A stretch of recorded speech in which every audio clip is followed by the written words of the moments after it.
exalted in might and wise.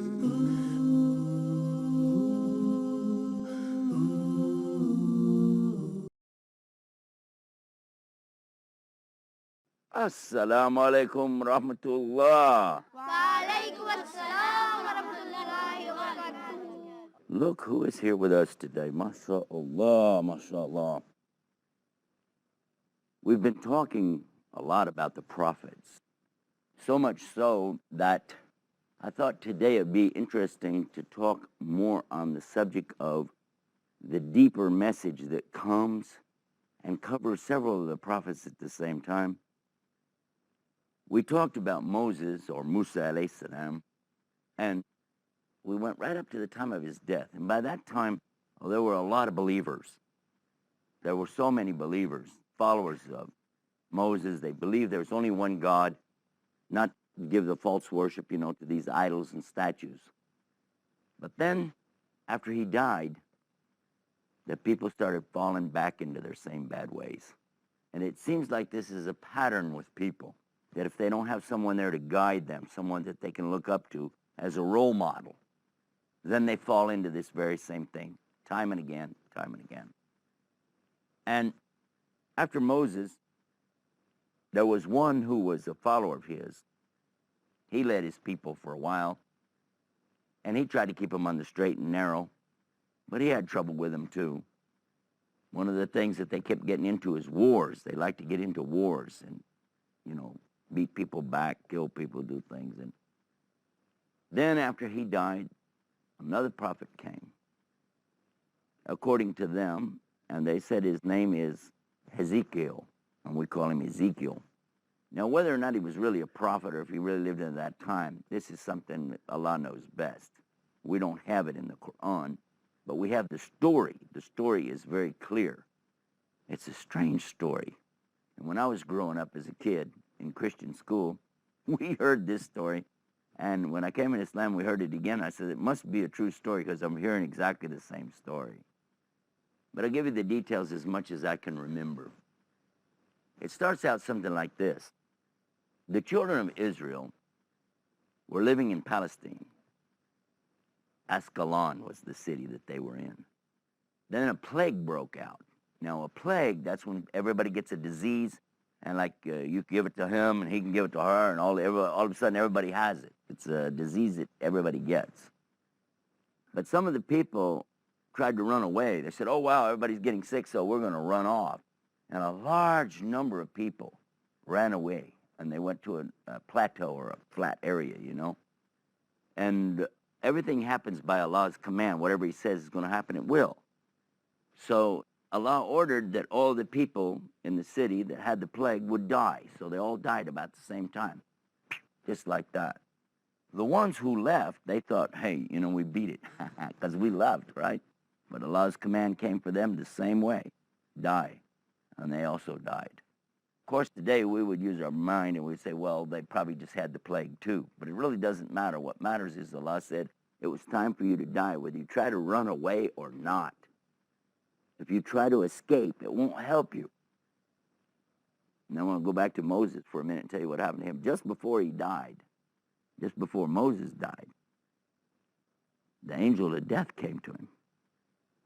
And when he saw the angel of death come, Moses doubled up his fist, pow, and he hit the angel of death and knocked his eye out. His eye was hanging out. The angel went back to Allah. He said, Moses knocked my eye out. Allah said, okay, we'll fix his eye. He said, he doesn't want to die. He said, you tell Moses to put his hand on top of one of the animals. And for every hair of that animal that's under his hand, we'll give him another year to live, which would be like maybe a couple thousand hairs, on an animal, and you put your hand out like that. So the angel went back to him again. I'm sure he was like, hey, wait a minute, I just want to talk, And he told him, if you put your hand on the top of the animal, for every hair under your hand, Allah is going to give you another year.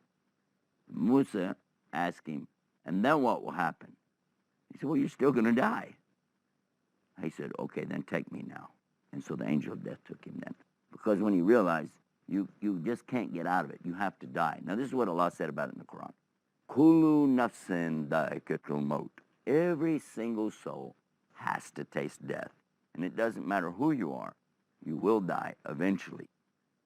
So these people didn't accomplish anything by running away. If they would have stayed where they were, they would have died. Or if they ran off, they would have died. You're going to die when Allah says you're going to die. Omar ibn Khattab, if you know who I'm talking about, he was one of the big leaders after the death of Muhammad sallallahu alaihi wasallam. And he was taking his army towards Syria at one point, and on the way, Abu Ubaidah had come back to him from that area. And he said, listen, there's a big plague, a pestilence breaking out in Syria, and people are getting sick and giving each other this disease.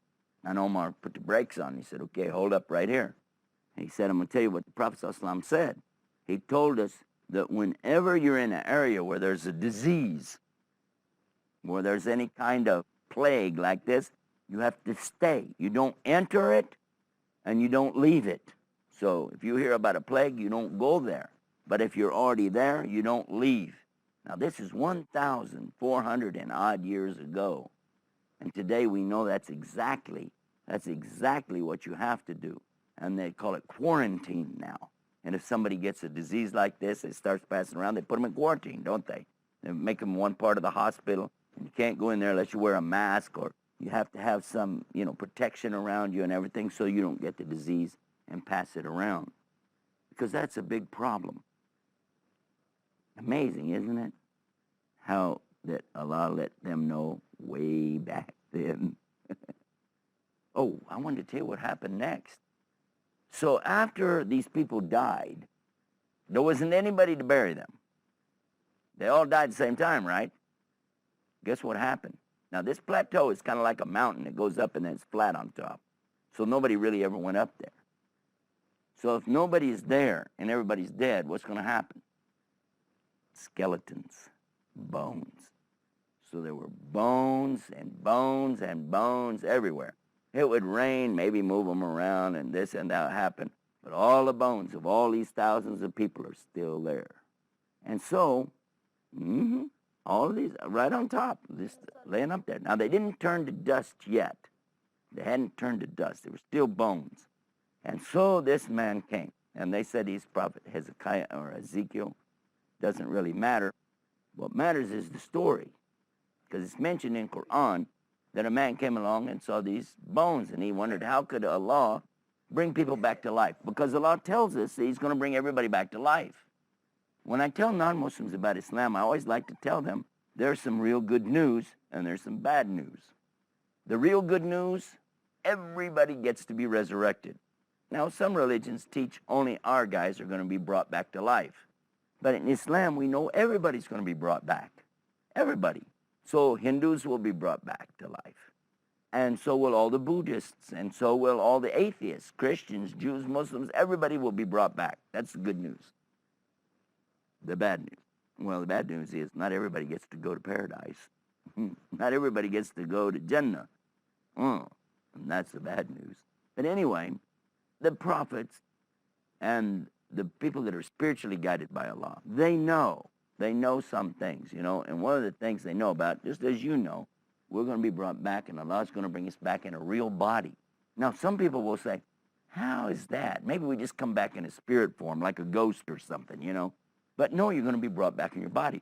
But if you look at a dead body, you see these bones, you say, how is that going to happen? How? I can't imagine that. And that's what this man was saying. He was looking at all these bones on that plateau, and he was saying, how could Allah bring bones back to life? Then Allah inspired him and said, would you like to see? Yeah, I would. So Allah sends a command. He orders the bones, go back together. So all the bones started moving, go back together, until they formed the original skeletons of each one, perfect, just like they had just died, except no skin, no flesh, no muscles. But the bones were there.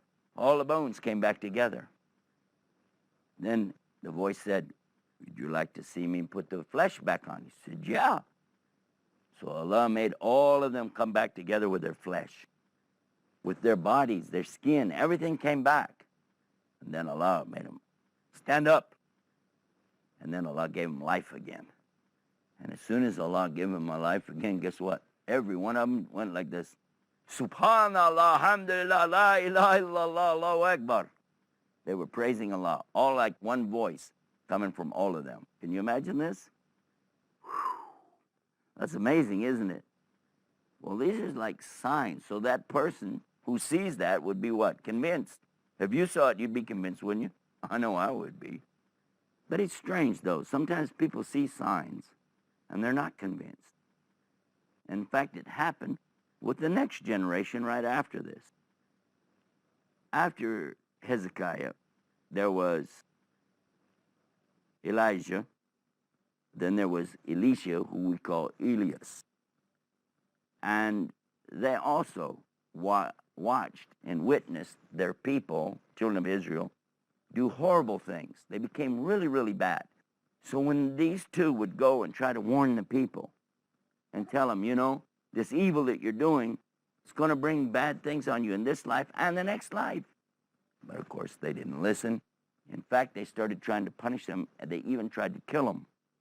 Elijah and Elisha went off, and they stayed in a cave till Elijah died. Elisha basically took over. But he couldn't get the people back under control. They just got worse and worse. And they were really powerful in the land by that time. What they did, they had this ark. Now, an ark is, the word in Arabic is like tabut. Do you remember we talked about Moses? He was in that little basket thing? That's called a tabut. And this thing that they had was called a tabut, only bigger. And in it, they used to keep stuff. They had Moses' rod in there. You know the stick we talked about? They had it in there. They had some relics in there. They had ancient things in there. And they believed that that ark had some kind of power. Because when they got around it, they felt really like, peaceful. It's called sakina, or tranquility. They felt that. And they felt powerful. And they felt like wherever we take this ark, nobody can beat us. Now, this is mentioned in the Bible real clear that they used to do that, to take that ark, and somebody would carry it. Actually, it took several people, and you weren't allowed to touch it. One of the stories in the Bible said somebody touched it, and he was like electrocuted, just boom, gone, just like that. I don't know if it's true. It's just a story it has. No skin, no flesh, no muscles, but the bones were there. All the bones came back together. Then the voice said, would you like to see me put the flesh back on? He said, yeah. So Allah made all of them come back together with their flesh, with their bodies, their skin, everything came back. And then Allah made them stand up. And then Allah gave them life again. And as soon as Allah gave them a life again, guess what? Every one of them went like this. Subhanallah, alhamdulillah, la ilaha illallah, Allahu Akbar. They were praising Allah, all like one voice coming from all of them. Can you imagine this? That's amazing, isn't it? Well, these are like signs. So that person who sees that would be what? Convinced. If you saw it, you'd be convinced, wouldn't you? I know I would be. But it's strange, though. Sometimes people see signs, and they're not convinced. In fact, it happened with the next generation right after this. After Hezekiah, there was Elijah. Then there was Elisha, who we call Elias. And they also watched and witnessed their people, children of Israel, do horrible things. They became really, really bad. So when these two would go and try to warn the people and tell them, you know, this evil that you're doing is going to bring bad things on you in this life and the next life. But of course, they didn't listen. In fact, they started trying to punish them, and they even tried to kill them. Elijah and Elisha went off, and they stayed in a cave till Elijah died. Elisha basically took over. But he couldn't get the people back under control. They just got worse and worse. And they were really powerful in the land by that time. What they did, they had this ark. Now, an ark is, the word in Arabic is like tabut. Do you remember we talked about Moses? He was in that little basket thing? That's called a tabut. And this thing that they had was called a tabut, only bigger. And in it, they used to keep stuff. They had Moses' rod in there. You know the stick we talked about? They had it in there. They had some relics in there. They had ancient things in there. And they believed that that ark had some kind of power. Because when they got around it, they felt really like, peaceful. It's called sakina, or tranquility. They felt that. And they felt powerful. And they felt like wherever we take this ark, nobody can beat us. Now, this is mentioned in the Bible real clear that they used to do that, to take that ark, and somebody would carry it. Actually, it took several people, and you weren't allowed to touch it. One of the stories in the Bible said somebody touched it, and he was like electrocuted, just boom, gone, just like that. I don't know if it's true. It's just a story it has. You know, sometimes you can take something that's really from Allah, but mess it up.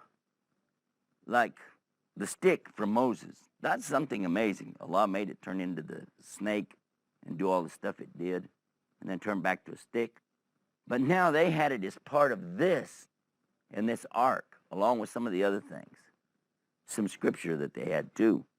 In fact, they used to claim all of their scripture was in there. And then when they would carry it around, they said it was given power. But really the power only comes from Allah. Isn't that true? Allah could use a stick. Allah could use a book. He could use a lot of things. But it's still Allah that's got the power. And this is the mistake these people were making. And everywhere they would go, they would carry this big ark and put it out. And their enemies would be terrified. They'd be like, those are the guys with the ark, you know. And then they would go in and defeat them and battle and do all the stuff that they did. And no matter what their prophets told them, they wouldn't listen. They said, we don't need to listen to you. We have the ark, okay? We got power. We got what we need. So take a hike.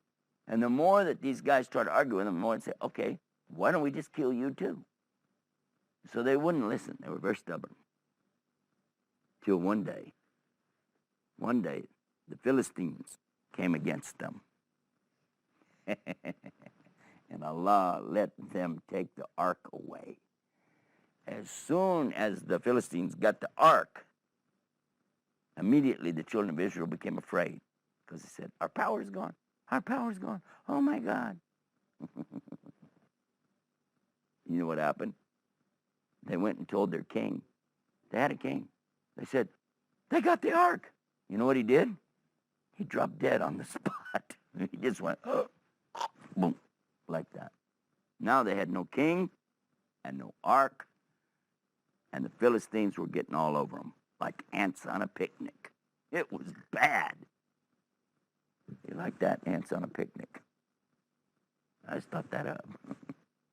But seriously, if you think about it, when people start believing in something having power, if it goes away, then what will you have? Nothing.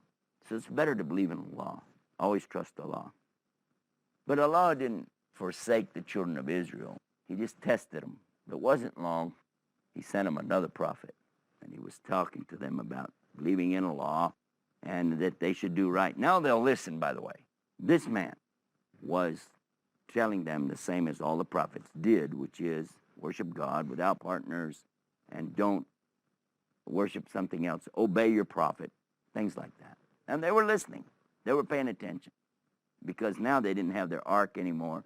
Now they've been beaten really bad. Oh, and they had divided up and separated from each other, and they were real scared, and anybody could kick them around at that stage. They needed help, and they knew they needed help. So what they did, this prophet had told them that they needed to get their act together, start worshiping Allah, and they start acting better, and they were going, yeah, well, okay, yeah. And then they got an idea, because they want to go back to war. They want to go back and be conquerors again and be, rulers in the land. So they told him, they said, well, we don't really want prophets anymore. We want a king. We want kings like the other people have kings. So, you're a nice guy, but we don't want a prophet. We want a king. And he said, well, you're talking about going to war. They said, yeah, we want to go to war, but we can only do it if we have a king. He said, but if I do that, if I pray to Allah to give you a king like you're talking about, How do I know you'll really follow him? Oh, we will, we swear we will. How do I know you won't be afraid and turn back? Oh, us? No, never. But if he orders you to fight, will you fight? Oh, come on, you know us. Yep, know you all right. Guess what they did?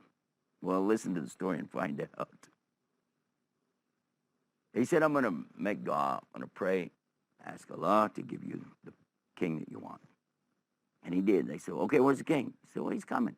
He said, well, who is it? He said, I don't know. He said, what do you mean you don't know?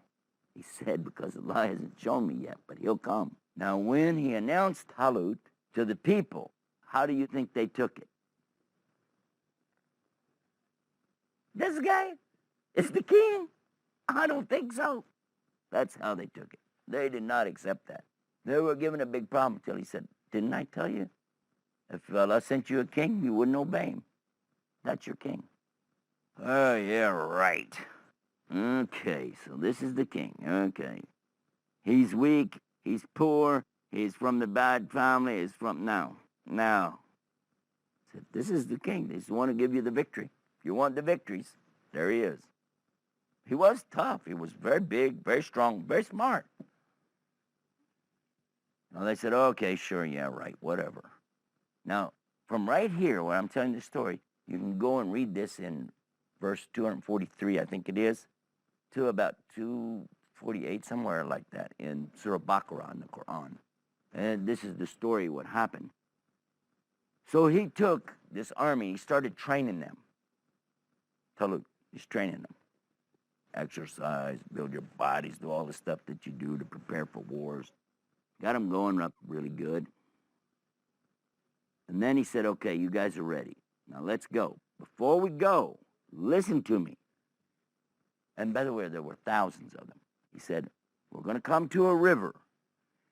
And I want you to listen. When we come to this river, don't drink out of it. And I'm going to see how good you can obey. But I'm telling you now, before we get to the river, don't drink out of it. And somebody probably said, well, what if I'm real thirsty? He said, okay, no more than just a little bit of water you catch in your hand, but no more than that. That's it, max. So sure enough, they go, and they get to the river, and they're traveling across, and right away a bunch of them jumped in and started going, I'm thirsty, and drinking it all up. And a few just took a little bit, and some didn't take any at all.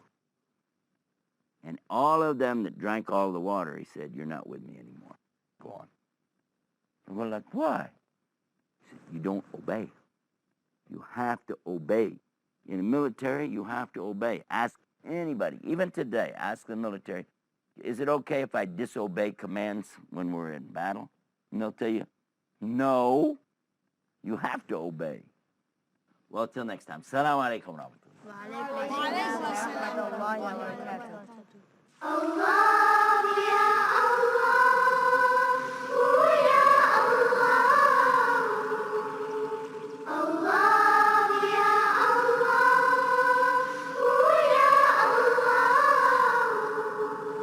In the name of Allah, Lord of all the worlds, there is no God but